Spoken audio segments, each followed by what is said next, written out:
અખંડ ભારતના નિર્માણમાં સિંહ ફાળો આપનાર સરદાર વલ્લભભાઈ પટેલની 150મી જન્મજયંતિની ઉજવણીના ભાગરૂપે અરવલ્લી જિલ્લાના મોડાસા ખાતે યુનિટી માર્ચ પદયાત્રા યોજાઈ। મોડાસાના ઝાલોદરથી ટાઉન હોલ સુધી 10 કિલોમીટર લાંબી પદયાત્રા યોજાઈ હતી।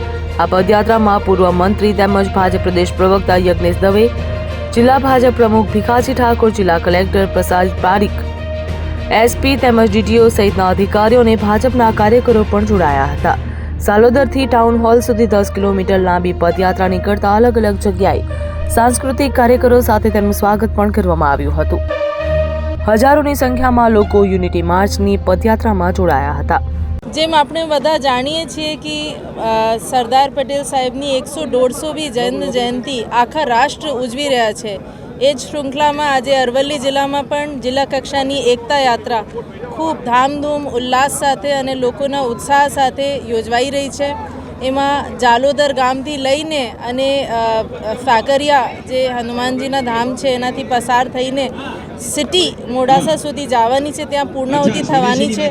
મોટી સંખ્યામાં દરેક ક્ષેત્રથી લોકો જોડાયા છે, જેમાં બહેનો, બાળકો, વડીલો, યુવાનો ખૂબ ઉત્સાહ સાથે ઉમંગસભેર એમની ઉજવણી થઈ રહી છે। સાથે સાથે સરદાર સાહેબના જે ગીતો છે એ પણ વાગી રહ્યા છે। એટલે આ યાત્રામાં બધા હજુ એ ચાલુ છે, અમે એમાં મધ્ય વિરામમાં છીએ। આ લોકો જોડાય એવી મારી અપીલ છે। અને કાલના દિવસે આપણી ભિલોડામાં છે યાત્રા, અને પરમ દિવસે 22 તારીખને બાયડ વિધાનસભા ક્ષેત્રમાં રાખવામાં આવી છે। એમાં પણ મોટી સંખ્યામાં લોકો જોડાય અને સરદાર સાહેબનું એક ભારત શ્રેષ્ઠ ભારતનું જે ધ્યેય છે આપણે બધા ચરિતાર્થ કરીએ એવી અભ્યર્થના સાથે હું બાકી બધાને પણ શુભેચ્છાઓ આપું છું।